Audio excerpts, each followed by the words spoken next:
Why was everyone ignoring her at the briefing table? That question had followed Odette Ravenswood through half her life. Even here, in the military command room lit by the cold blue glow of screens, she could feel that same quiet exile, the invisible distance people built around her whenever her name was spoken aloud.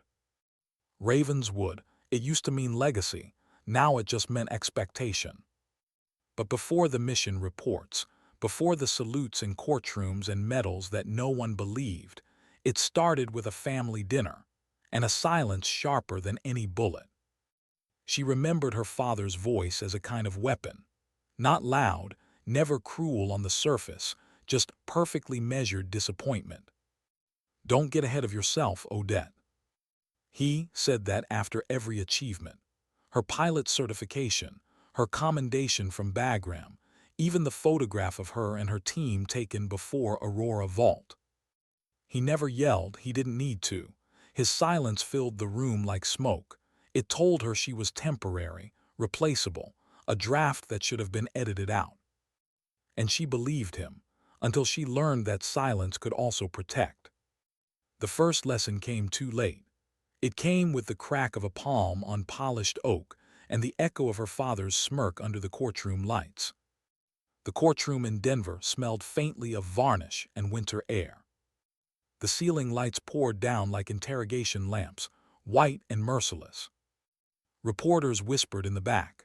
The clerk fidgeted with his pen, and Odette stood still, her uniform immaculate, her eyes steady, her pulse a metronome of control. "Your Honor," Mr. Talbot's voice cut the air. "She forged her medals, she's a fraud." The sound of his hand slamming the table ricocheted through the chamber like a rifle shot. People jumped, Odette didn't. Her father didn't look at her. He sat beside Talbot, hands folded neatly, expression carved from stone, the way he'd looked at her during every childhood recital, every Air Force graduation, every family photograph where she'd been an accessory to someone else's pride. Only now there was something different, a small curl at the corner of his mouth. It wasn't triumph, it was relief. This was the moment he'd been waiting for. The judge, Harrison, leaned forward on his bench. His eyes were narrow, unreadable. Outside, snow was falling against the windows, dulling the city noise until all that existed was this room, this accusation, this silence. Odette could feel every stare drilling through her. The jurors, the spectators, even the bailiff trying to hide curiosity behind professionalism. They wanted her to defend herself, to explode, to deny. But she didn't move. She'd spent years learning how to be still when chaos demanded noise. Silence wasn't weakness, it was armor. She lifted her chin slightly, jaw set, breath measured. Then came the smallest sound, a chair creaking. The judge stood, slowly, deliberately. Every head turned. For a second, no one understood. Then Harrison straightened his shoulders, eyes fixed on her with something that didn't belong in a courtroom, recognition. He raised his hand, fingers aligned, palm sharp against his brow. A salute. The air stopped moving. "Major Ravenswood," he said quietly, voice edged with gravel and respect, "I once reviewed your mission report." Even Talbot froze mid-breath. The courtroom rippled in confusion. Odette's father turned toward the bench, disbelief cracking through his composure. And in that second, in the hush between one heartbeat and the next, Odette felt the past wake up. It had started 6 months ago with a letter. The envelope had no return address, just her father's clipped handwriting. "Be in Denver on the 15th for your grandfather's will reading." No greeting, no warmth, just an order as always. She'd almost thrown it away. But duty has a gravity all its own, and even when love is long dead, obligation can still pull you home. The snow followed her north, coating the windshield like frost on old glass. By the time she reached the Ravenswood estate, the air already smelled of old wood and ambition. Model aircraft hung from the ceiling like ghosts of her grandfather's brilliance. He'd built Ravenswood aerodynamics with his own hands, and somehow that legacy had turned into a throne her father refused to share. When the lawyer began reading the will, Odette braced herself. She expected nothing. Instead, she got everything. The controlling interest in Ravenswood aerodynamics is hereby bequeathed to my granddaughter, Odette Ravenswood. For a heartbeat, no one moved. Then chaos erupted. "You poisoned him with lies," her father shouted. Evelyn's voice, soft, venomous, cut through his. She was dismissed for misconduct, Richard. Caleb, her brother, smirked over his glass of scotch. Guess pretending to be a hero pays off. Odette didn't flinch. She'd faced worse in war zones. "If you believe that," she said, meeting her father's eyes, "then prove it." He froze, then hissed, "I'll see you in court." She just nodded. "You already are." That night she walked out into falling snow, her boots crunching over the frozen driveway. Behind her, the windows glowed warm with light, the illusion of family that had never really existed. It wasn't about inheritance. It was about control, always had been. As the car engine hummed to life, she thought of her grandfather. He taught her that leadership wasn't about volume, it was about presence. Her father had never learned that. And now he would. But he wasn't the only one who'd underestimated silence. Back then, long before the court, before the scandal, there had been the Blue Room. A chamber deep within Offutt Air Force Base, all cold light and quiet machinery, servers humming louder than breath. That's where the truth had been buried. They'd been tracing a breach in the UAV command network, a cyber attack that could have killed hundreds. Odette had found the culprit, a man being blackmailed, his family marked for execution if he didn't comply. He wasn't a traitor, he was trapped. So she'd done the only thing she could, rewrote the report, made it look like her team had failed and took the blame. Failure to secure classified data. Those were the words that ended her career. Days later, Colonel Ree Bennett handed her a folded flag. "You'll never get a parade," he said quietly, "but you'll know." She'd nodded, holding the flag close. The fabric was rough, the weight unbearable. She locked it away that night like a coffin for her name. Someday someone will understand, Bennett had told her. She had stopped hoping that person would be her father. The night before the hearing, Odette couldn't sleep. She stood by her apartment window, Denver lights reflecting off the glass, the city glittering like broken circuitry. Her phone buzzed with messages, reporters, distant relatives, even former teammates asking if the rumors were true. She ignored them all. Instead, she opened her grandfather's old flight log, the one she'd kept since she was a kid. On the last page was a note he'd written years before he died. "Altitude is what makes a plane fly, Odie. It's trust in the craft, in the wind, in yourself." Her throat tightened.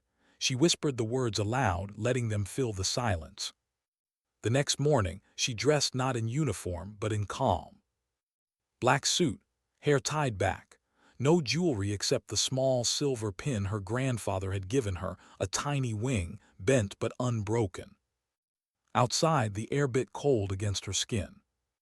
The courthouse loomed ahead, flags stirring against the wind. She took one long breath and stepped through the doors, every sound amplified, heels on marble, murmurs echoing like distant engines. They were waiting for her inside. Her father, her brother, Evelyn Talbot. The war was no longer fought with weapons, but with truth. And Odette Ravenswood had been trained for both. When the judge's salute broke the silence, everything she'd endured, every quiet dismissal, every scar the world couldn't see, turned to stillness. Not peace yet, not justice, just stillness. The kind before the sky breaks open. Because what came next, no one expected. Why did the sound of silverware always feel like gunfire in her father's house? The dinner table in Boulder looked like something from a magazine. Every candle perfectly spaced, the mahogany table gleaming under chandelier light, crystal glasses reflecting red wine like blood. But beneath the surface, Odette could smell it, the same old mix of power, rot, and control. Her father sat at the head, a general without a uniform, every inch of him practiced calm. Caleb lounged to his right, same smirk, same arrogance, as if the family business had already been passed to him. Evelyn, her father's second wife, sat across, stirring her wine slowly, the ruby liquid catching the light as if mocking everything Odette had built on her own. It wasn't a dinner, it was a battlefield dressed in linen. Her father spoke first, smooth, deliberate, the way he used to brief investors. "If you sign over your shares to Caleb," he said, "I'll withdraw the lawsuit. I can make this disappear." Odette didn't look at him. Her eyes stayed on the portrait hanging behind his chair, her grandfather, Walter Ravenswood, standing beside the prototype of the company's first aircraft. The man who had once told her, "Wings mean nothing if you don't have the sky inside you." That man had believed in her. "You can't make something disappear," she said softly, "if it was never a lie." The air thickened. Evelyn's smile didn't falter, it just sharpened. "We're trying to protect you, darling," she said, voice syrupy sweet. "From embarrassment, from the truth coming out." Caleb leaned back, swirling his drink. "Or maybe," he said, "she's afraid of what's in that file." Odette felt the muscles in her jaw tighten. She trained to resist interrogation, but nothing in combat prepared her for the precision of family cruelty. They wanted to corner her. They wanted her to break. And she refused. Silence stretched, long, heavy, alive with unspoken words. Finally, Odette leaned forward, her tone low but unshakable. "You all want control so badly," she said. "You'll burn the house just to prove who owns the ashes." Her father's temper snapped. His hand slammed the table. The candles trembled. "You were dismissed in disgrace," he barked. "I read it myself." Odette didn't even blink. "You read what they let you read." The wine glass near her elbow tipped. Red spilled across the tablecloth, spreading like blood through snow. Caleb laughed quietly, still hiding behind that classified excuse, convenient. Odette stood, calm as the eye of a storm, and reached into her coat. From the inner pocket, she drew a sealed envelope, thick paper, wax seal still unbroken. She placed it on the table. The wax glinted under the light. "Here's my official record request," she said evenly. "Filed by your lawyer, Mr. Talbot." She met her father's eyes. "You'll get your wish, Dad." He stared at the envelope like it might explode. "You're not fighting for truth," he hissed. "You're fighting to humiliate me." Odette's voice softened, just enough to sound almost kind. "No, Dad. I'm fighting to stop you from humiliating what's left of us." The room went utterly still. Only the faint hiss of the fireplace filled the space between them. When she turned to leave, no one spoke. Outside, snow had begun to fall again, soft flakes catching the yellow porch light. She looked back once, the house glowing behind her like a monument to ego. In her rearview mirror, the window flames blurred into gold streaks. It didn't look like home, it looked like a shrine to pride. And as she drove away into the cold, Odette realized something she'd never said aloud. Her family hadn't disowned her because she'd lied. They disowned her because she'd told the truth and refused to beg for forgiveness for it. The next morning, she walked into Jared Linton's office in Colorado Springs. Floor-to-ceiling windows, steel and glass. A view of the mountains that almost made you believe in fresh starts. Jared was a man of logic, her lawyer, yes, but also a friend from her Air Force days, someone who knew the cost of silence. His desk was cluttered with case files and black coffee. He didn't look up when she entered, just said, "You really want to go through with this?" "I don't want to," she replied. "I have to." He finally met her eyes. "If we comply with their request, they'll see your discharge report. You could lose everything. Odette's answer came without hesitation. Then we make them read it the right way. He frowned. You mean? I mean we let the court see what's inside, not what the family wants to believe. No leaks, no headlines, just truth. For a long moment, Jard didn't speak. Then he sighed and began typing. Records in camera, no external disclosure. You're asking for a closed battlefield. That's the only kind I've ever won. While he worked, Odette drifted to the window. Snow swept across the glass in thin spirals. She watched the world move below, cars, people, life happening quietly. It struck her how detached everything looked from up here. Like altitude could protect her from consequence. She turned back just as Jard froze mid-typing. What? She asked. He pointed at the case file. The judge assigned to your hearing, Harrison. Odette's stomach tightened. Bagram Air Base JAG officer, I know that name. Jard nodded slowly. Same man who signed off on your commendation, Operation Aurora Vault. She moved closer, eyes scanning the scanned pages on his monitor. There it was, his signature, dated the same month her mission ended. Her heart beat faster. He won't remember my name, she murmured, but he'll recognize the mission. For a moment she was back there again, the blue room, the hum of servers, the cold glow of monitors reflecting off faces that hadn't slept in days. Static over comms, the sound of her own voice saying the words she still dreamed about. We're losing uplink. Lose it, she'd ordered. It's the only way to keep them alive.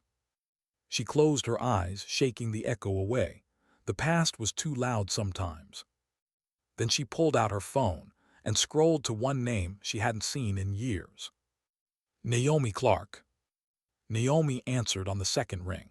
Her voice was exactly as Odette remembered, steady, low, unflinching.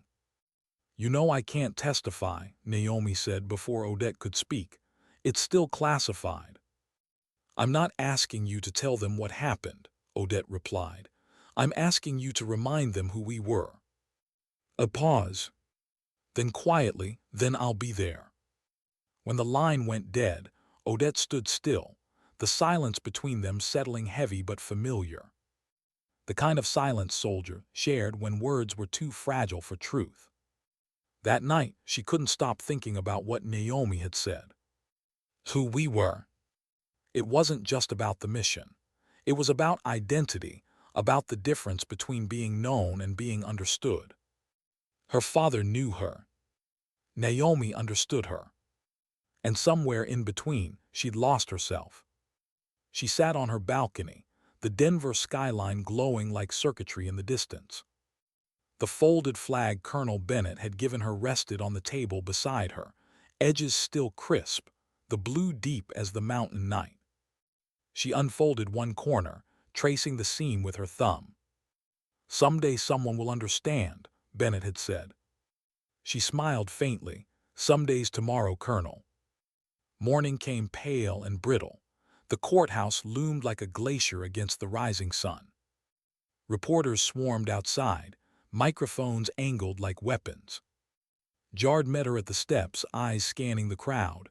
They'll push for spectacle, he muttered. Stay calm. Odette gave a ghost of a smile. Calm's the only thing I've ever been good at. Inside, the air was sterile, a world made of polished wood, echoes, and judgment. Her father sat poised, calm in his tailored suit. Caleb crossed his arms, already confident. Evelyn's smile glowed like a blade. Talbot rose, papers in hand. Your Honor, the defendant falsified her record. She forged a medal and used it to manipulate her grandfather's will. The words hung in the air like smoke. Odette didn't react. Her hands rested flat on the table. Her breathing stayed even. Silence again, her weapon. Talbot called Naomi to the stand. You served under Ms. Ravenswood, correct? His voice dripped with false civility. Tell the court, reckless or arrogant. Naomi met his gaze. Calm, analytical, she saved lives without being seen. Murmurs rippled through the room. Talbot pressed on, smile fading. Saved lives or endangered them by breaking protocol. Naomi didn't flinch. Her silence wasn't shame, it was service. The words landed like an explosion. The judge's brows furrowed slightly. Recognition flickered. He tapped the folder in front of him. "Enough," he said. "The court will review the classified material in private." The heavy doors shut behind him, with a sound that echoed like history closing in. Outside, the world waited. Inside, Odette sat perfectly still, eyes on the flag behind the bench. This wasn't about clearing her name anymore. It was about proving that silence had never been surrender. It had always been purpose. The hallway outside the courtroom smelled of dust and tension.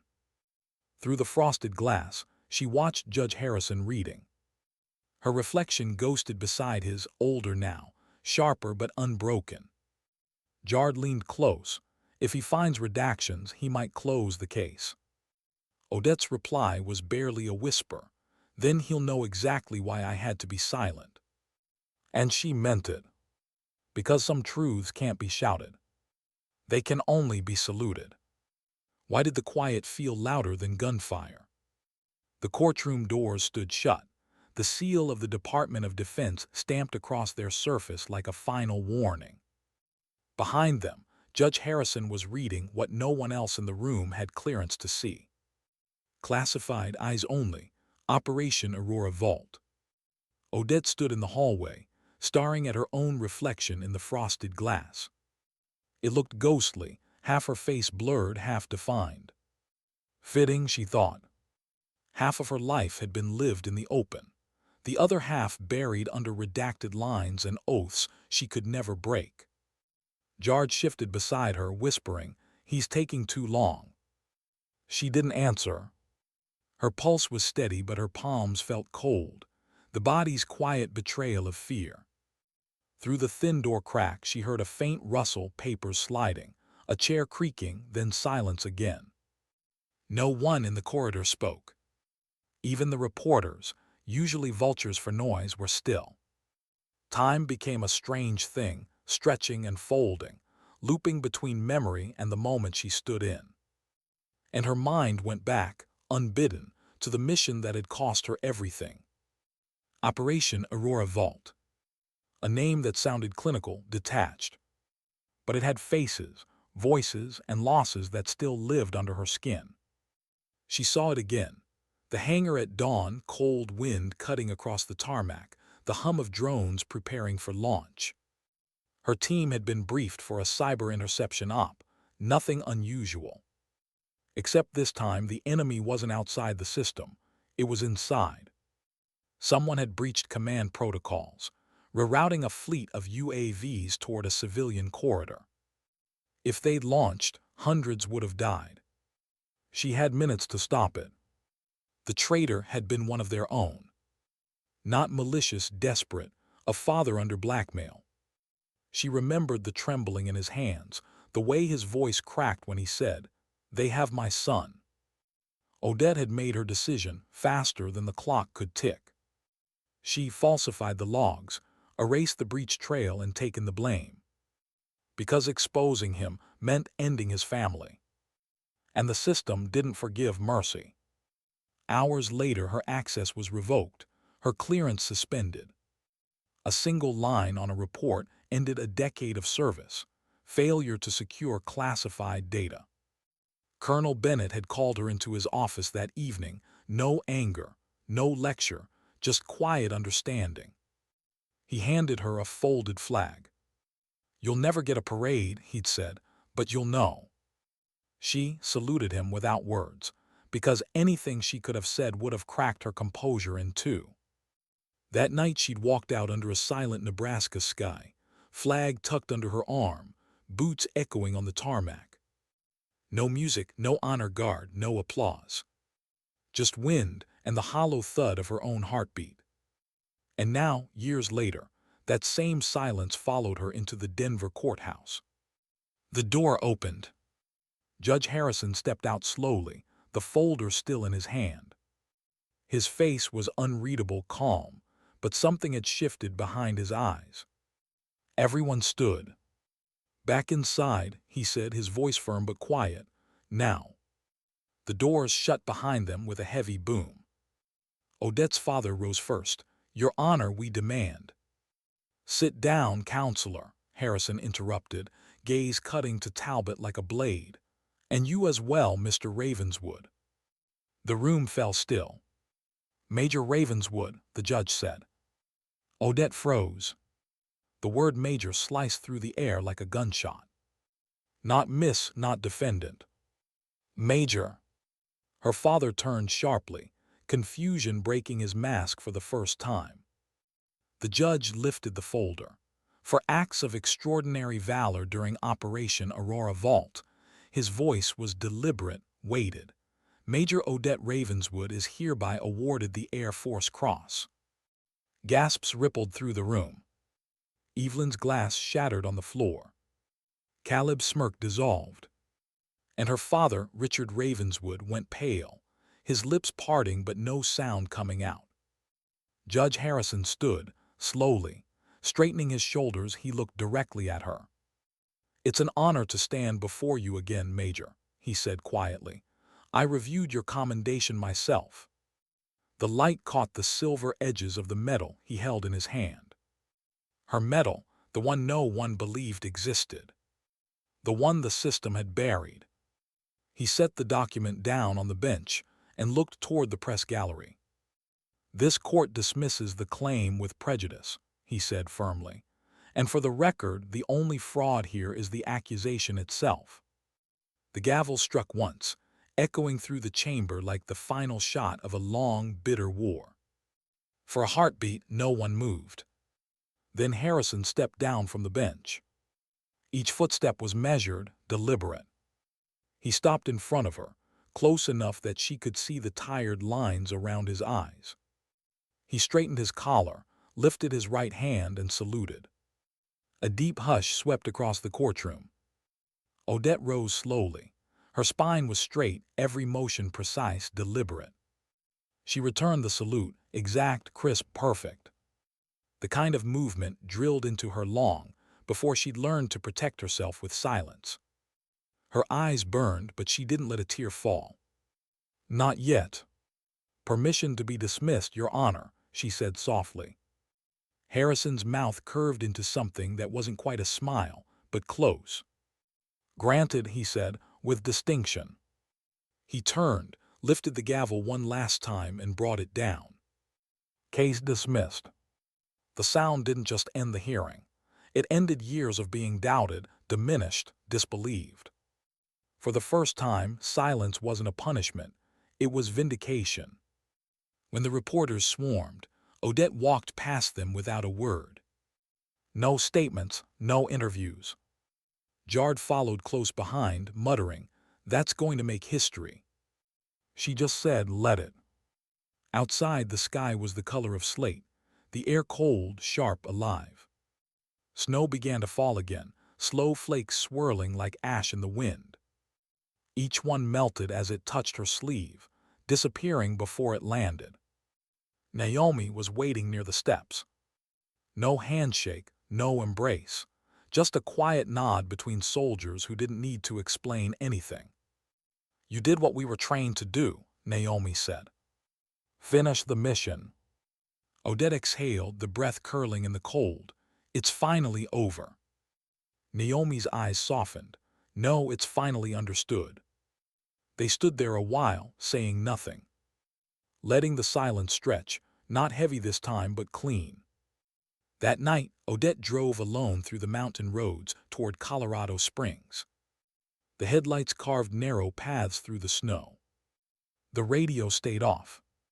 Every few miles, she'd glance at the passenger seat, where the folded flag rested beneath the declassified file. It felt lighter now, as if the truth had released its weight.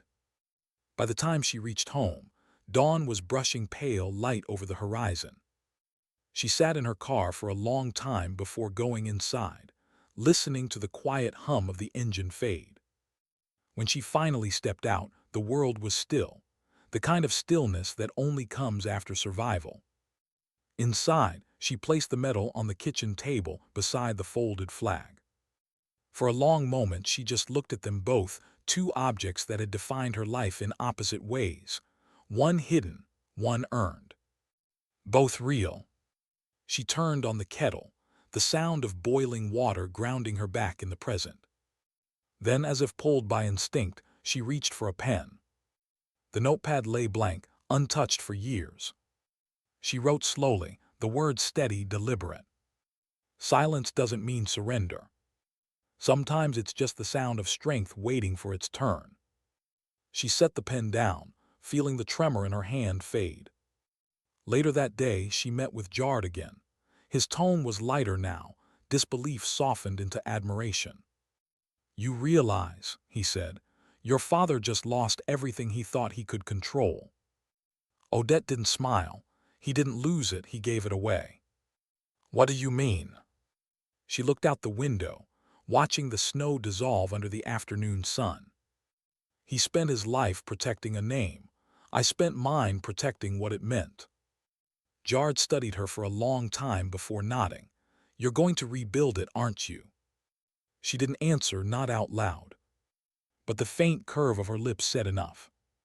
Back at her apartment, the phone vibrated once, a message from an unknown number. She hesitated before opening it. "Richard Ravenswood. I didn't know. I thought I was protecting our name. I just wanted people to respect us." She stared at the message until the words blurred. No anger came, no satisfaction either. Just quiet understanding, the kind that arrives when time has already chosen forgiveness for you. She typed her reply slowly. "You protected the name. I protected what it meant." Then she hit archive, not delete. Because even the past deserved a place to rest. That night, Odette stood by her window again. The city glowed below, lights scattered like constellations across snow. She reached for the medal on her desk, its metal cold, heavy, alive with memory. She turned it in her hand, watching the reflection catch the faint blue light. People chase noise to prove they've survived. But survival, she thought, sometimes sounds like nothing at all. Outside, the wind swept through the mountains, a low, endless hum. Not grief, not triumph. Just peace earned. And as the snow fell in slow spirals, she whispered the words that had carried her through war, family, and silence alike. "People think silence means surrender. For me, it's the sound of peace." Why did peace feel so heavy? It had been a year since the courtroom, since the gavel fell and the truth finally spoke louder than the lies. But Odette Ravenswood still woke at 05:00 sharp. Not because she had to. Because the habit of duty never leaves you. Because somewhere between discipline and memory, peace and vigilance begin to look the same. Her mornings were quiet now. No briefings, no orders, no salutes. Just the low hum of the coffee machine and the faint sound of wind moving down from the Rockies. She left the service with nothing but a folded flag and a tarnished reputation. Now she had both back, the flag and the honor. But rebuilding a life wasn't about restoring what was lost. It was about deciding what still mattered. And for Odette, that meant going home, not to the family that had broken her, but to the company her grandfather had built. Ravenswood Aerodynamics. The building still stood in Boulder, an elegant relic of the past, glass facade, steel beams, the faint hum of forgotten ambition. When she walked through its front doors for the first time in years, it didn't feel like walking into a business. It felt like walking into a ghost. The lobby was silent, except for the faint echo of her footsteps. The Ravenswood logo still hung on the wall, brushed metal dulled with dust. Below it, someone had added a small brass plaque, property of Ravenswood Holdings, pending review. Pending review. That phrase had haunted her entire career. Always waiting to be proven, waiting to be forgiven. She brushed her fingers over the metal, leaving faint lines through the dust. "Not anymore." "Miss Ravenswood," a voice broke the quiet. She turned. A young man stood at the reception desk, mid-twenties, nervous, ID badge turned backward. "Sorry, I didn't mean to startle you," he said. "I'm Allen Facilities." "That's all right," Odette said. Her tone was calm but carried weight. "You can start by removing that plaque." He blinked. "Ma'am. Property of Ravenswood Holdings. Take it down." She turned toward the stairs. "This company doesn't belong to what was. It belongs to what will be." Within a month, the transformation began. Contracts were reviewed, accounts reopened, personnel rehired. But Odette didn't want the old guard, not the polished suits, not the yes-men her father had collected like trophies. She wanted builders, engineers, veterans, dreamers. People who understood that silence wasn't weakness, it was focus. One by one, the rooms filled again. Design tables, prototype schematics, coffee cups that never stayed full for long. For the first time in years, Ravenswood Aerodynamics began to breathe again. Naomi Clark became head of cybersecurity, her old teammate, her trusted shadow. When Odette offered her the position, Naomi had laughed softly. "You always did like impossible missions." Odette's reply was quiet, almost a smile. "They're the only ones worth taking." They built the company like a mission unit, lean, precise, loyal. No politics, no noise. Just purpose. The new Ravenswood headquarters was unrecognizable within 6 months.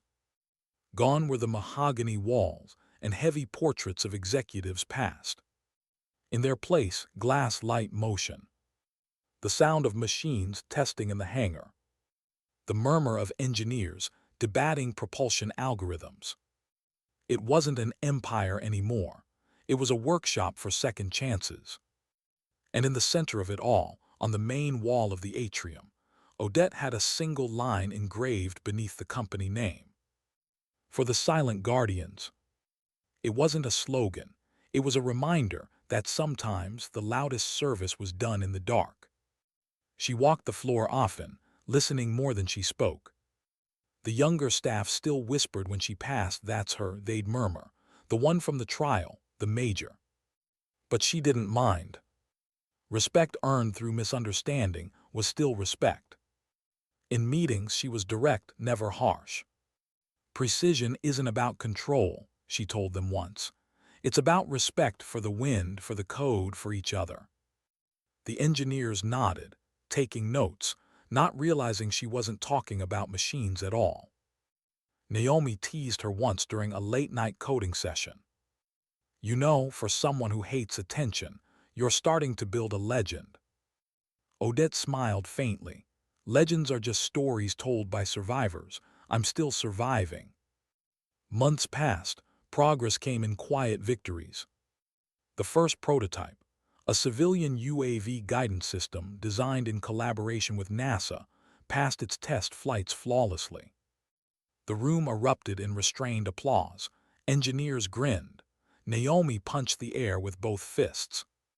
Odette just stood back, watching the drone glide across the hangar in perfect silence. It wasn't about the machine. It was about proof that discipline could build peace just as well as it built war. Afterward, Naomi leaned over her shoulder. "We don't need medals," she joked, "just working code." Odette's laugh was soft, genuine. Working code doesn't tarnish. They both knew the truth in that. Late one evening, after everyone had gone, Odette lingered in the conference room. The city lights flickered beyond the glass, reflections dancing across the sleek metal table. On the far wall hung a single black and white photograph. Her grandfather, Walter Ravenswood, standing beside one of his first aircraft. The image was old, edges yellowed, but his eyes still carried the same spark she remembered as a child. She walked closer, tracing the frame with her fingertips. The scent of oil and dust from her childhood memories filled her mind, days spent in hangars, watching her grandfather adjust wing flaps and measure airfoil angles by hand. He taught her that machines were honest things. They didn't lie, didn't flatter, didn't betray. They only reflected the hands that built them. She whispered softly, "We took your dream and gave it wings again." The words caught in her throat, not from grief but gratitude. He had trusted her to carry the legacy forward, even when the rest of the family had tried to bury it. At her desk, in the quiet after midnight, Odette opened the bottom drawer. Inside lay the folded flag Colonel Bennett had given her, edges still sharp, blue deep as the sky outside. She unfolded one corner and laid it flat on the desk, letting the stars catch the faint glow of the desk lamp. She rested her palm on it gently. "It's finally home, sir," she whispered.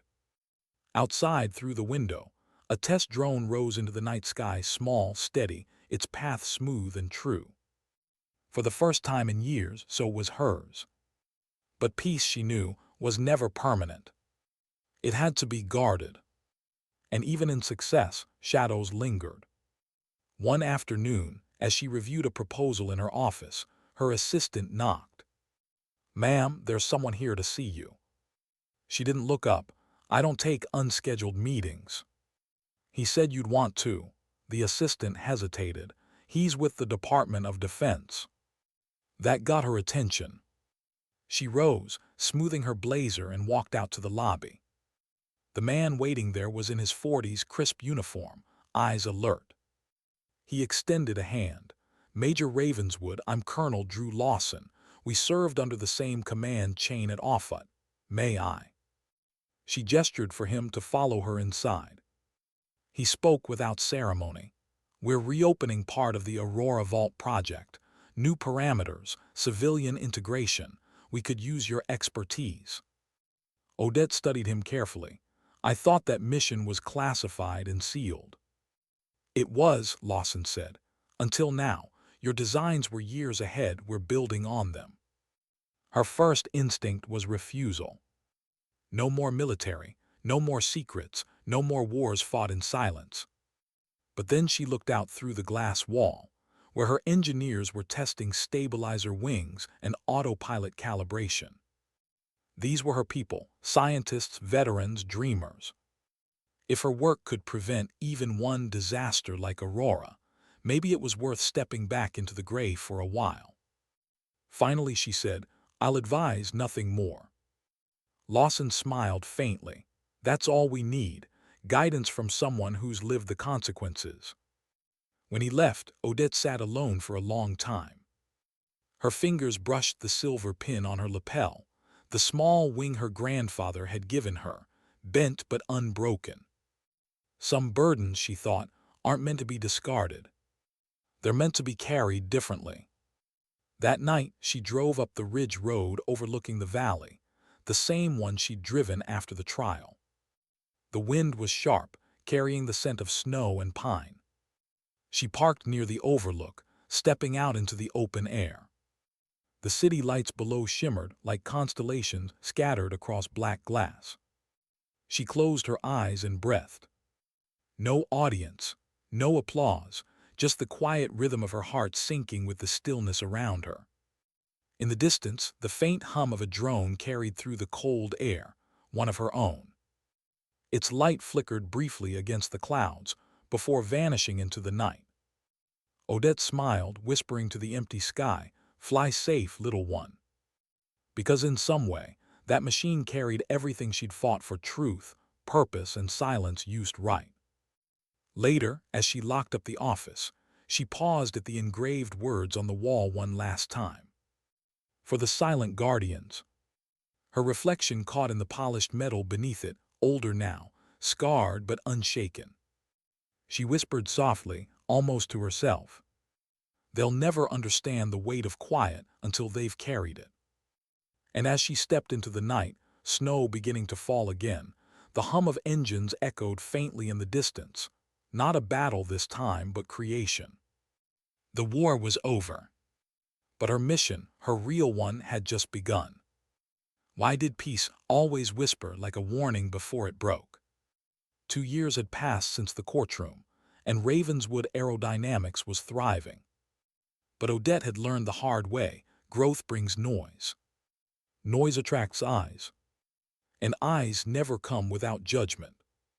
The company's new campus shimmered in morning light, a patchwork of glass and steel rising from Colorado soil. Reporters called it the Silent Factory, a place where prototypes flew before anyone even knew they existed. Inside, machines purred and keyboards clattered in rhythm, the language of creation replacing the sound of command. Odette stood on the mezzanine, watching her team test the new UAV guidance model. A small craft lifted from its cradle, rotors spinning with surgical grace, stabilizing mid-air as code streamed across monitors. Every sensor hummed in sync, perfect precision. For a brief moment, she allowed herself to breathe.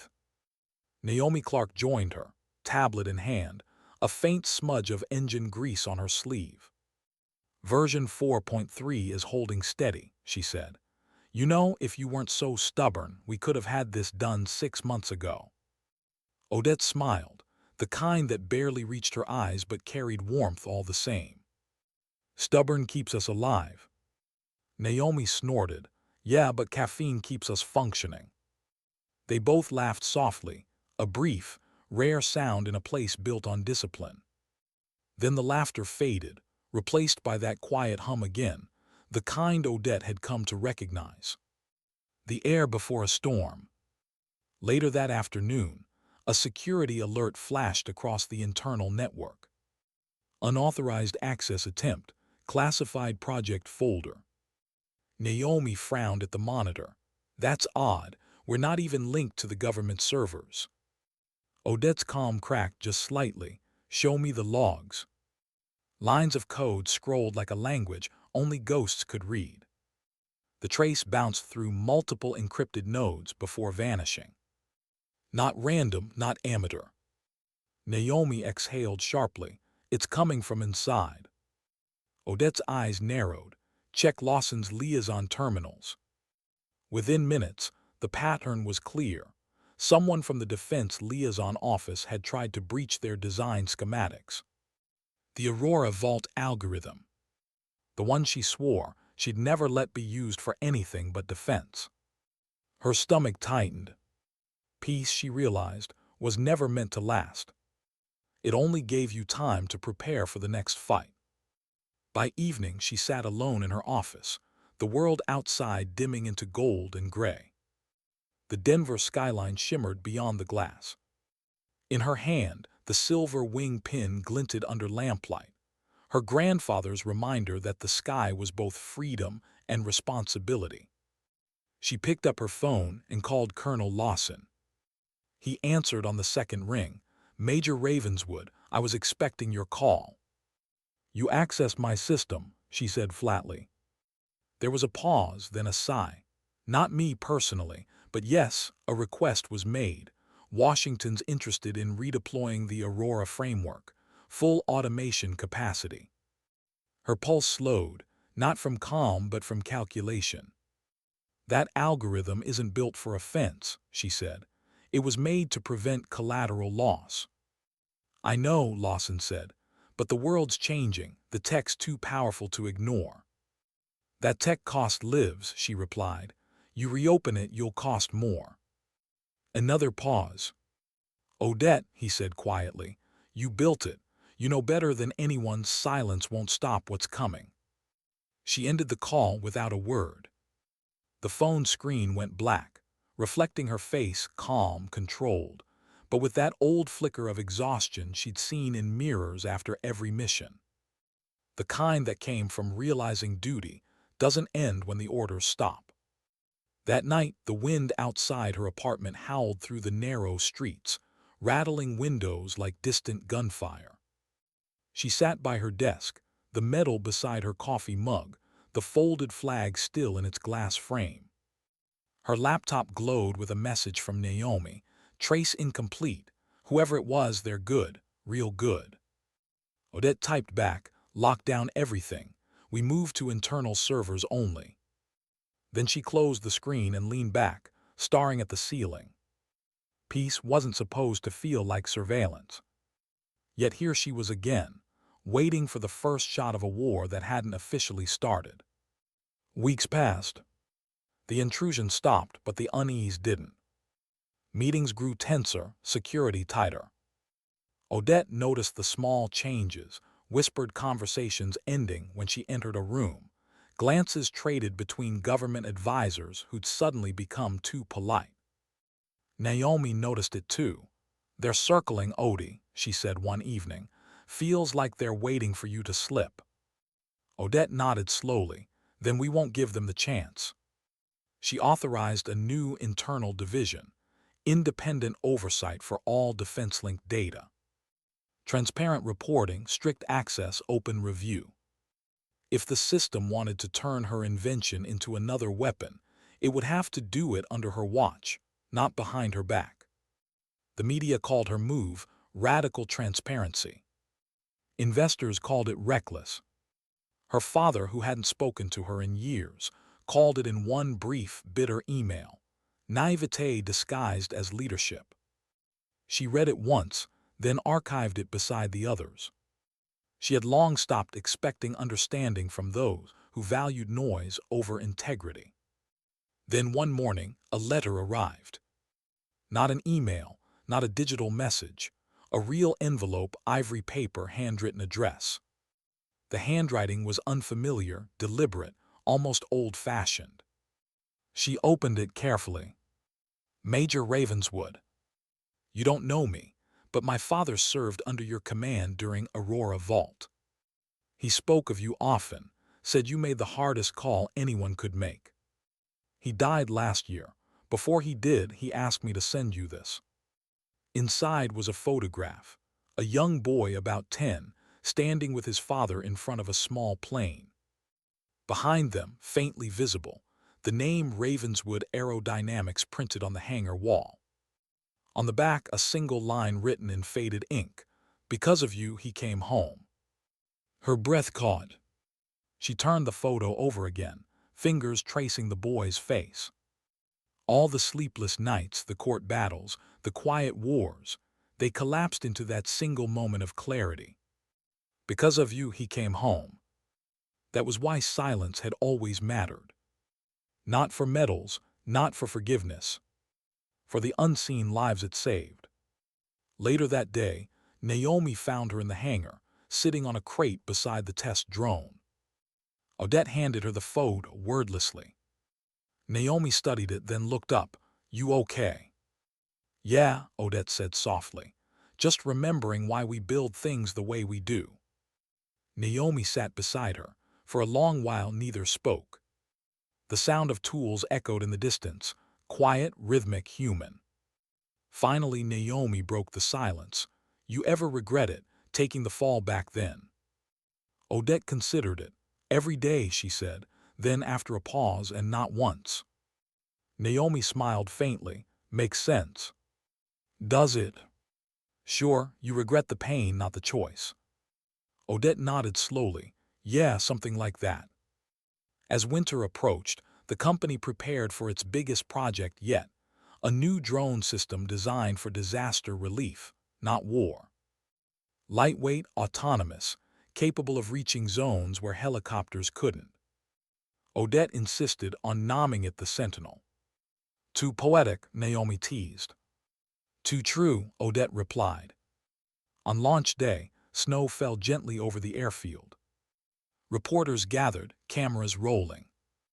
But when the countdown began, Odette stayed in the control room, away from the spotlight.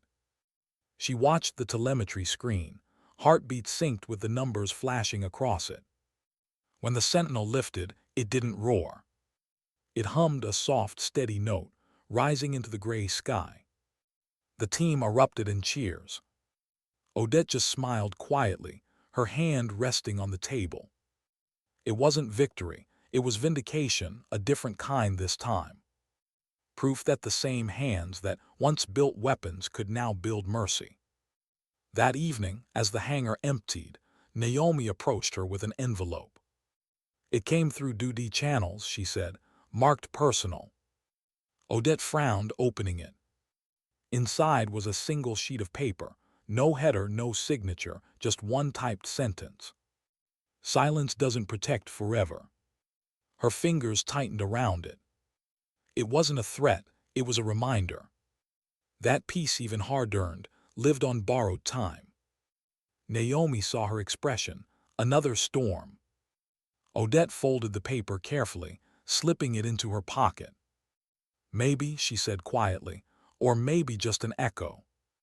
That night she stood on the balcony of her apartment, watching the city below. The wind was sharp, carrying that same low hum through the rooftops, almost like the sound of distant engines. She thought of all the years she'd spent learning the difference between silence that protects and silence that destroys. Her grandfather's words drifted back like a whisper through time. Altitude is what makes a plane fly. It's trust in the craft, in the wind, in yourself. She closed her eyes. I trust it now, Granddad, she murmured, all of it. The snow began to fall again, soft, slow, deliberate. Each flake caught in the glow of the streetlight, spinning downward like small pieces of grace. Odette turned, looking once more at the folded flag on her desk. The stars gleamed faintly, a constellation of everything she'd fought to preserve. Not glory, not vengeance, just peace that had to be maintained quietly, vigilantly, forever. And as she whispered into the stillness, her voice low, steady, and resolute, "If silence is my burden, I'll carry it gladly." The wind carried her words away, scattering them into the night. Not as surrender, but as promise. When does silence stop being strength and start becoming complicity? That question kept Odette awake at night. It lived between the hum of her machines and the stillness of her thoughts. It pressed against her ribs like a pulse that wouldn't calm. 3 weeks after the Sentinel's launch, a memo arrived from Washington. Stamped urgent. A polite request in bureaucratic language, but Odette had read enough of those to recognize the threat underneath. The department requests access to Sentinel-class navigation protocols for classified review and national integration. She read it twice. They wanted the code. Not to audit. To absorb. Naomi was standing in her doorway before Odette even called. "You saw it?" she asked. Odette nodded, sliding the letter across the desk. Naomi scanned it, her jaw tightening. "They're going to weaponize it. You know that, right?" Odette's voice was low, steady. "Not if I don't let them." Naomi leaned forward. "You taught me that silence protects, but if you stay quiet now, it'll cost lives." Odette said nothing at first. The silence between them stretched, the same kind of silence that had once saved her team, but now carried a different weight. She finally whispered, "Then maybe it's time to speak." That evening, Odette drove alone to the old Ravenswood hangar, the original one her grandfather had built before the company became a symbol. Dust coated the floor, sunlight sliced through broken windows, and the air smelled like oil and history. She ran her fingers along the ribs of an unfinished wing frame, its metal cool and rough beneath her hand.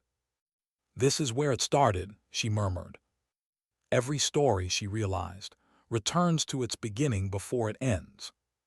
She pulled her phone from her pocket and called a number she hadn't used in years, the one Colonel Bennett had given her the day she left the service. It rang twice before a voice answered, older but unmistakably the same. "Ravenswood." "Colonel," she said softly, "I need advice." A pause, then, "You sound like someone about to make a mistake that matters." She smiled faintly. "That's fair." "What's wrong?" "They want the Sentinel code." Bennett's exhale crackled through the line. "Of course they do." "I can't let them have it," she said. "You could refuse." "They'll take it anyway." "Then make them regret it," Bennett said simply. Then his tone softened. "But remember, revenge is loud. Justice doesn't need to shout." The line went dead. She slipped the phone back into her pocket, staring at the wing again. Revenge or justice? She wasn't sure which one she was chasing anymore. Maybe both. 2 days later, Colonel Lawson requested a meeting. He arrived unannounced, flanked by 2 aides in plain suits. Naomi stood behind Odette as he entered, arms folded. "Major Ravenswood," he began, the same crisp formality as always. "We're here to finalize integration." Odette gestured toward the conference table. Integration or acquisition? Lawson hesitated. Semantics. "No," she said quietly. "Intent." He sighed, dropping the facade. "You've built something remarkable, but you can't keep it fenced off forever. The country needs it." "The country," Odette replied, "or the contracts?" Lawson's eyes hardened. "You think too small. You're guarding ideals while others build empires. Don't let morality make you irrelevant." Naomi shifted behind her. "You sound like a recruiter for the wrong side of history." Lawson ignored her. "I'm offering partnership, not theft." Odette leaned forward, her voice soft but sharp. "Then sign an ethics clause, full transparency, no offensive use." Lawson's jaw clenched. "You're asking the military to sign away leverage. That's not how this works." "It is," she said, "if you want my signature." The room froze.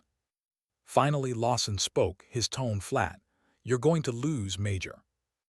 "Maybe," Odette said, "but not quietly." He left without shaking her hand. Naomi watched him go, then turned to Odette. "You just made a lot of powerful enemies." Odette nodded slowly. "Good, they'll make noise, and noise is easier to trace." That night the storm came, literal and otherwise. Wind howled through the Rockies, rain hammering against glass.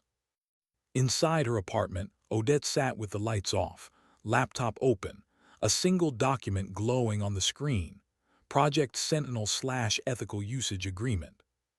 She wasn't sure if it would stand in court, but it would stand in history.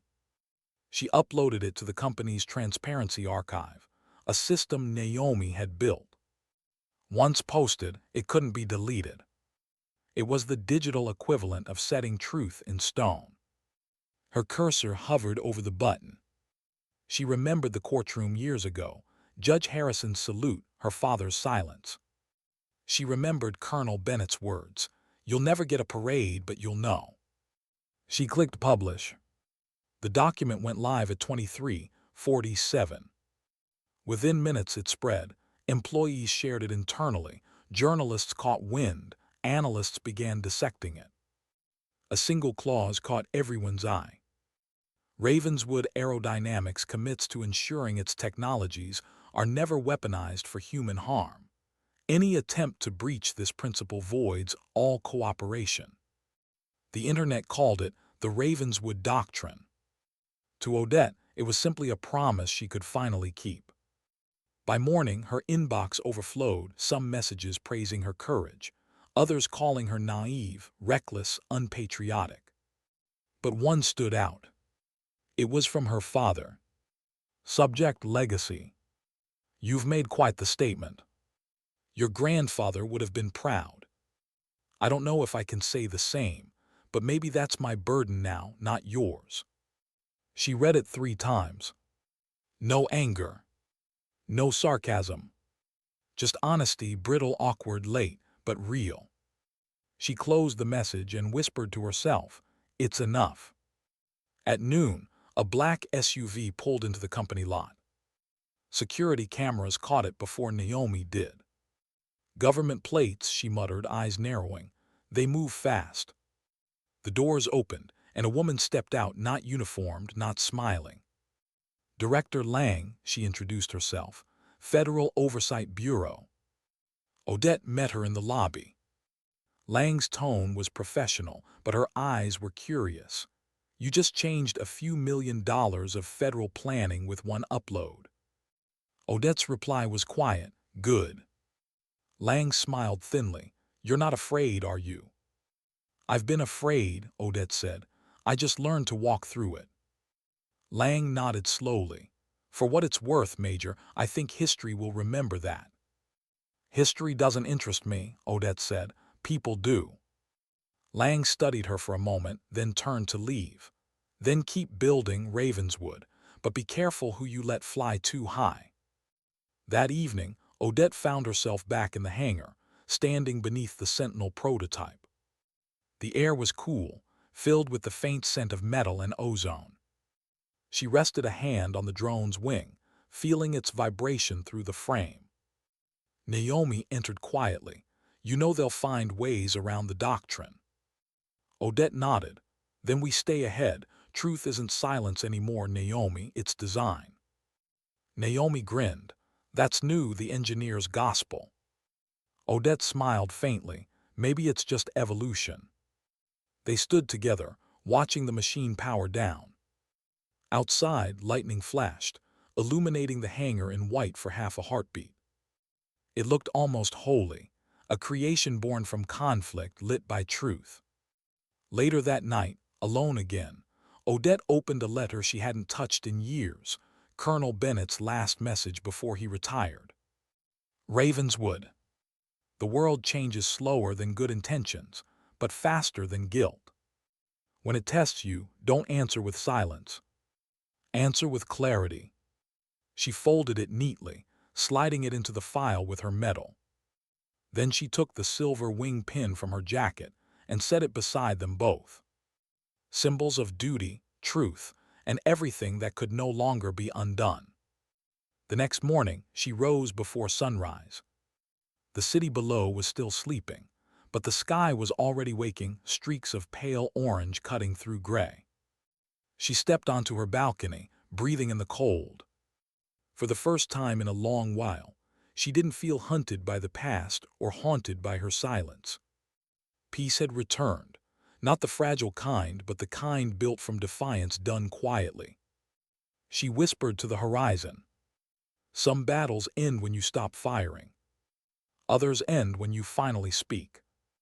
The wind caught her words and carried them east, into the coming light. When truth finally speaks, who listens? It had been 3 weeks since the Ravenswood doctrine went public, 3 weeks since Odette had chosen exposure over obedience. In that short time, her name had spread across every corner of the news cycle. Some called her a visionary, others a traitor. But the worst of them called her naive, as if moral conviction were some kind of illness that required curing. Ravenswood Aerodynamics was still standing, but the air around it had changed. Investors pulled out, government contracts froze, emails went unanswered. Silence again, not the clean, earned kind, but the kind that isolates. Odette stood at the window of her office, watching snow fall over the runway. Below, technicians ran tests in the biting cold, their breath visible, their movements deliberate.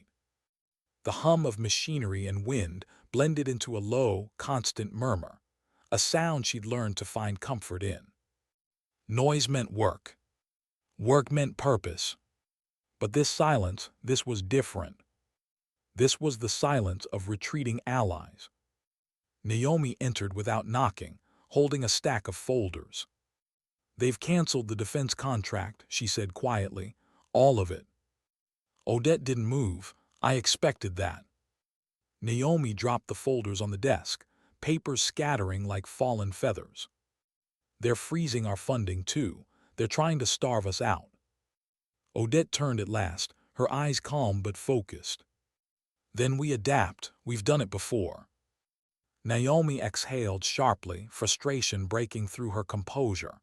You can't rebuild everything on principles, Odie. You need resources. I need integrity, Odette said softly. Everything else can be replaced. Naomi stared at her for a long time. Then she sighed. You really don't know how to quit, do you? Odette gave a faint smile. I was trained not to. That night, long after the office lights went dark, Odette sat alone under the soft hum of the emergency lamps. Her desk was littered with half-empty coffee cups, blueprints, and letters she hadn't answered. The folded flag still rested in its frame near the window, stars faintly catching the glow of the city outside.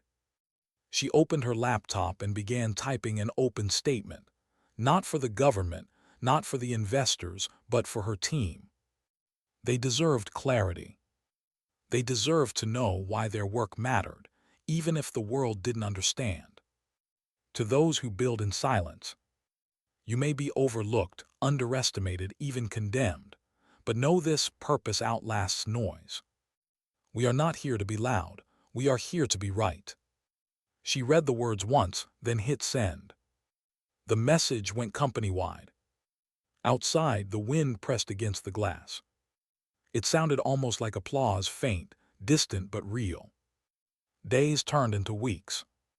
Ravenswood Aerodynamics continued running on dwindling funds and stubborn faith. Employees stayed late, volunteers filled gaps, and Naomi worked 12-hour shifts keeping systems online. No one complained. They believed, not in Odette's name, but in the integrity of what she'd built. Still, the weight was starting to show. One night, as Odette walked the corridor between hangars, she stopped. Someone was waiting in the shadows. Colonel Lawson. His uniform was gone, just a coat unbuttoned, the collar damp with melted snow. "Major," he said, his voice held no malice this time, just fatigue. "I didn't come to fight."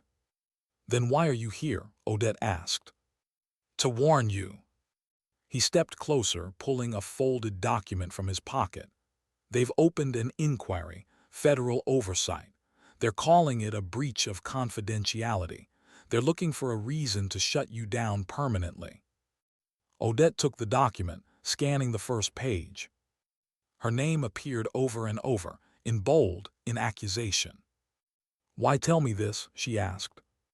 Lawson hesitated. "Because I was wrong. You weren't naive, just unwilling to compromise. That's rare, dangerous, but rare." She looked up, meeting his eyes. "So what do I do now?" He exhaled. "Whatever you always do, survive, but this time not quietly." Before she could respond, he turned and walked away, his silhouette vanishing into the falling snow.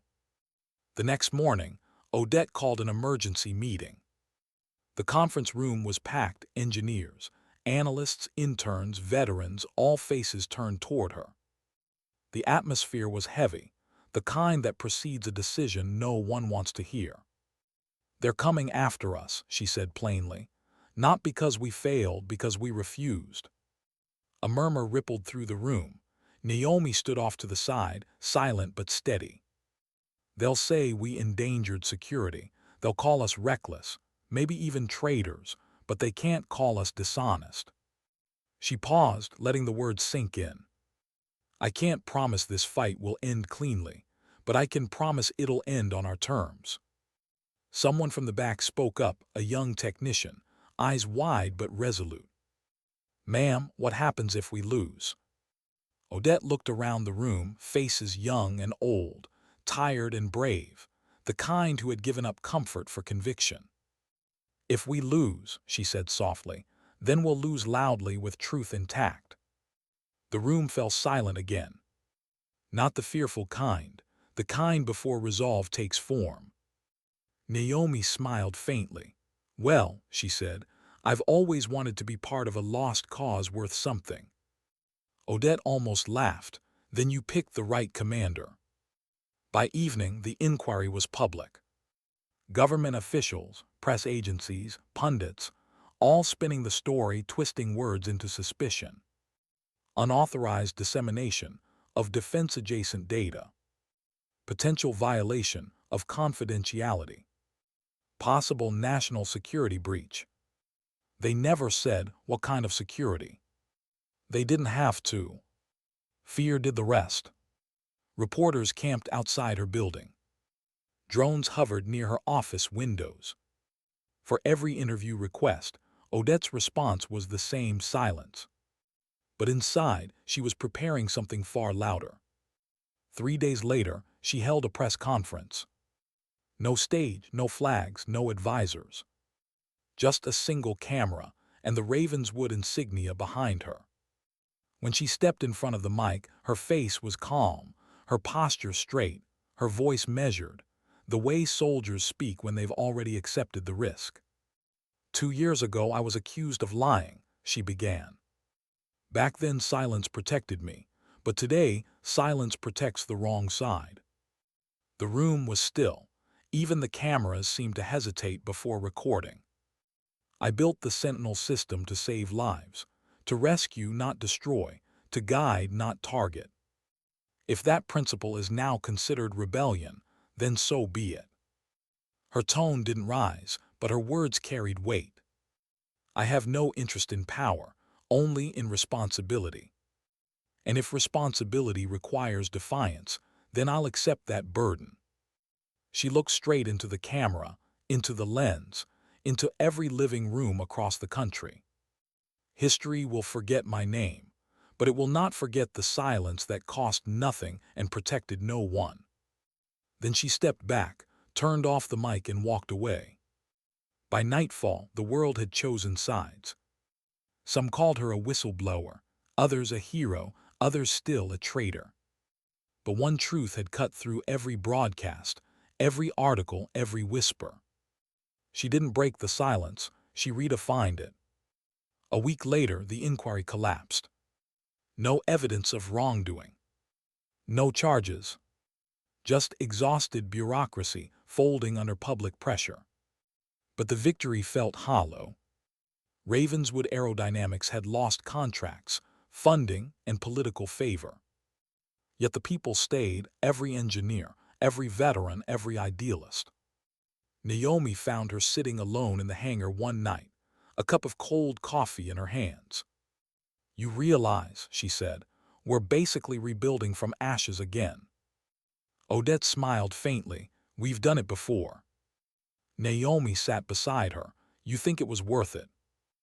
Odette looked at the Sentinel prototype suspended from the ceiling, motionless, waiting for flight. "Yes," she said quietly, "because this time we're not hiding what we stand for." Outside, snow fell again, slow, deliberate, endless. Odette stepped out into it, the wind catching her hair, the world around her muffled into stillness. She looked up at the night sky, at the faint outline of stars above the clouds. For a moment she thought of her father, his silence, his pride, his final email. Maybe he had understood too late, but at least he'd tried. She whispered into the dark, "We were both wrong, Dad. It wasn't about being heard, it was about being true." The snow settled on her shoulders, melting slowly into her coat. Her breath fogged in the cold. And as she turned back toward the hangar, her legacy, the lights flickered on one by one, bathing the snow in gold. Ravenswood Aerodynamics stood alive, not untouched by the storm but still standing. And Odette, standing with it, felt something she hadn't in years. Pride not in victory but in endurance. Later that night, Naomi found her alone by the window again. "Still awake?" she asked. Odette didn't look away from the skyline. Peace doesn't sleep. Naomi leaned against the frame. "You know, you've become a symbol, right?" Odette chuckled softly. "Symbols are for statues." "Maybe," Naomi said, "but even statues start as people who refuse to stay quiet." Odette smiled faintly. "Then let's make sure the story they carve next is worth remembering."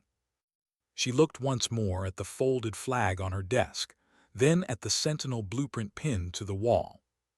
Two symbols, past and future, connected by one lesson that had taken her entire life to learn.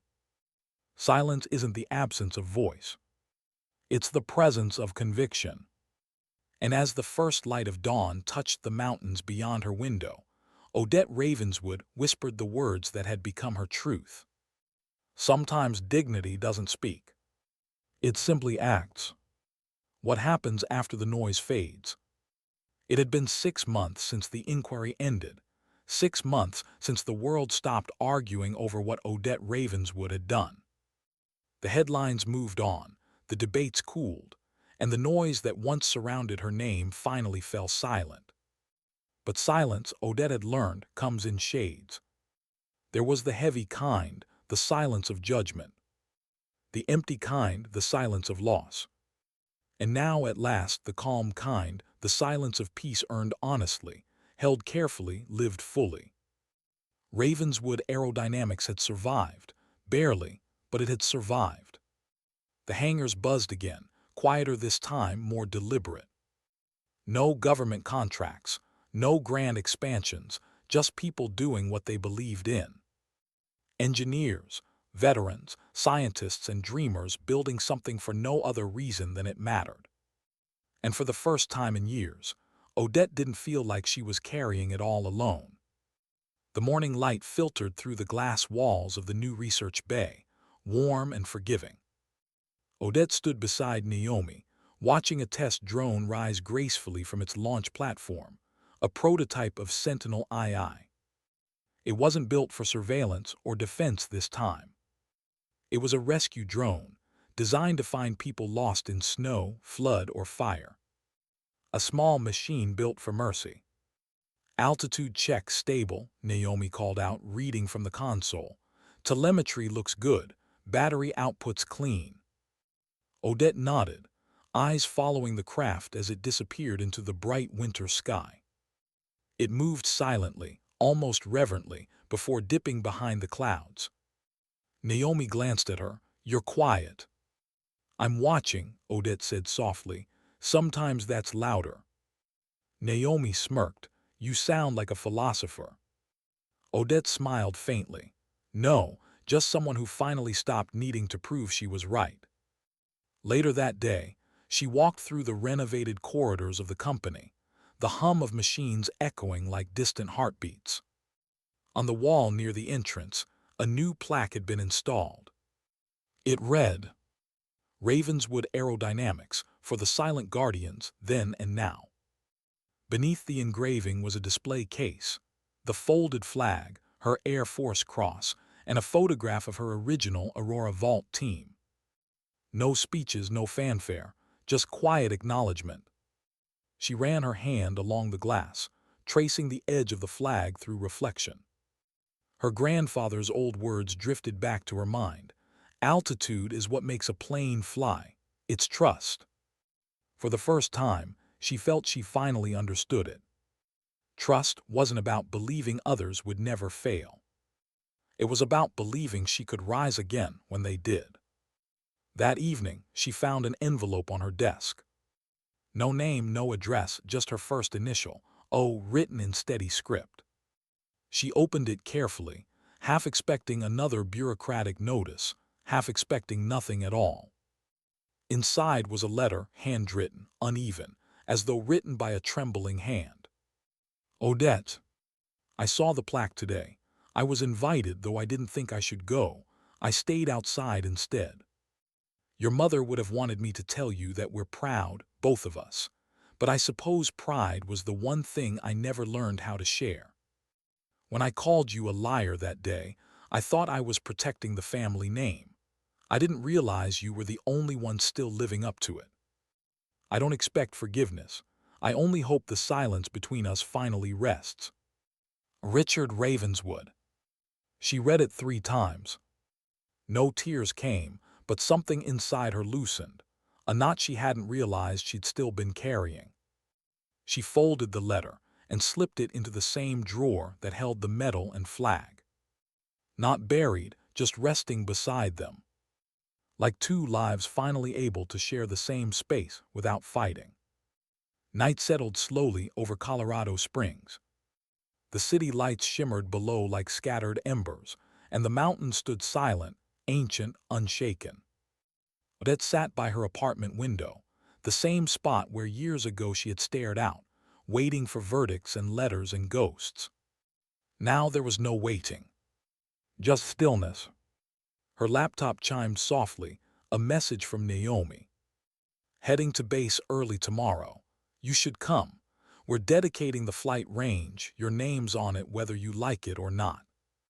Odette smiled and typed back, I'll be there.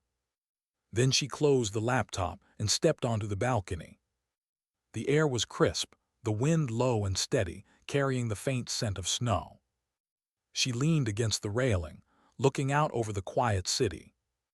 Her breath clouded in the cold, fading into the night. And then, far off in the distance, she saw it, a flicker of light moving across the dark horizon. A sentinel drone, one of hers on its test route. Its beacon pulsed like a heartbeat against the stars. She whispered into the wind, "Fly safe, little one." The words carried softly, fading into the vast quiet. The next morning, the ceremony at the flight range was simple: a few staff, a few local veterans, no press. Just a plaque, a drone, and a group of people who believed in what they were doing. Naomi stepped up to the microphone first. "Odette once told me that silence is a form of discipline, but I think it's also a kind of courage, the courage to hold steady when the world demands noise." She turned to where Odette stood in the crowd. "And if that's true, then no one's been braver than her." Odette didn't speak when it was her turn. She simply stepped forward, touched the plaque, and looked out across the field. The mountains gleamed under sunlight. A cold wind swept through, scattering dry snow across the concrete. Somewhere in the distance, a drone engine hummed, rising into the sky. It wasn't applause. It wasn't noise. It was enough. After the ceremony, Naomi found her sitting on the tailgate of a maintenance truck, sipping black coffee from a metal thermos. "You know," Naomi said, "I keep waiting for you to slow down, but you never do." Odette shrugged lightly. "The sky doesn't stop moving. Why should I?" Naomi smiled. "Fair, but maybe for once you could let it carry you instead of fighting it." Odette looked toward the mountains. "Maybe I already am." They sat in silence for a while, the good kind, the kind built from mutual understanding. The wind brushed past them softly, almost like breath. The drone above circled once, steady and sure, before disappearing into cloud. That night back home, Odette opened her grandfather's old flight log again. The pages were worn thin, the ink fading, but the words still clear. On the final page, she wrote one last entry, not for anyone else, just for herself. "Peace isn't a medal, it's a maintenance cycle. You check it, you protect it, you never assume it'll run forever. Silence is the sound of that maintenance being done right. And when the noise finally ends, all that's left is what you built and who you became building it." She closed the book and placed it beside the folded flag. Then she turned off the lamp and let the dark settle naturally. Days later, she stood on the rooftop of the new Ravenswood facility at dawn. The world below glowed gold with sunrise, hangars, mountains, and the long silver line of the runway stretching toward the horizon. Naomi joined her, 2 mugs of coffee in hand. "Everything's ready," she said. "First official rescue deployment, snowstorm up north. They're sending 2 sentinels." Odette took a sip of coffee, its warmth grounding her. "Good," she said. "Let's bring them home." Naomi hesitated. "You ever think about what comes next?" Odette smiled faintly. "No, that's the point. I'm not chasing what's next anymore." They stood together, watching the drones lift into the sky, their twin lights pulsing steady, cutting through the morning mist. For a moment, everything went still: wind, noise, even thought. Just 2 machines carrying human purpose into open air. And Odette knew, deep down, that whatever came after this didn't matter. Because this quiet, this flight, this peace was enough. That evening, when she returned to her apartment, a message waited in her inbox. It was from Judge Harrison. "Major Ravenswood, I saw the dedication today. Your grandfather's company is in good hands. I remember the day you stood in that courtroom, steady, silent, unflinching. I saluted you then because I recognized something rare. Now I write because I still do. The world needs more leaders who understand that integrity whispers. It doesn't shout. Thank you for proving that silence, when guided by truth, can speak louder than anything else." She read it slowly, then set it beside her father's letter. 2 voices, one of judgment, one of understanding, finally harmonized by time. As night fell again, Odette stepped out onto the balcony. The wind was softer tonight, the sky wide and clear. Stars burned faintly above the mountains, and the hum of the city below sounded almost like a heartbeat. She held the silver wing pin in her hand, the one bent but unbroken. Then she pinned it to her coat, just above her heart. "Still flying," she whispered. The snow began to fall again, light, deliberate, timeless. Each flake drifted down, catching the glow of the street lamps like sparks of memory. She closed her eyes, breathing in the cold air, the silence wrapping around her like a familiar friend. And as the world quieted, her final thought settled softly, the truth she had earned through years of battle, doubt, and faith. Peace doesn't announce itself. It just arrives, like snow, soft enough to cover everything that once hurt. She smiled faintly, the kind that comes only from a soul no longer at war. The city below glimmered, the stars above held steady, and Odette Ravenswood stood quietly between them. A soldier no longer fighting, a leader no longer proving, a woman finally at peace.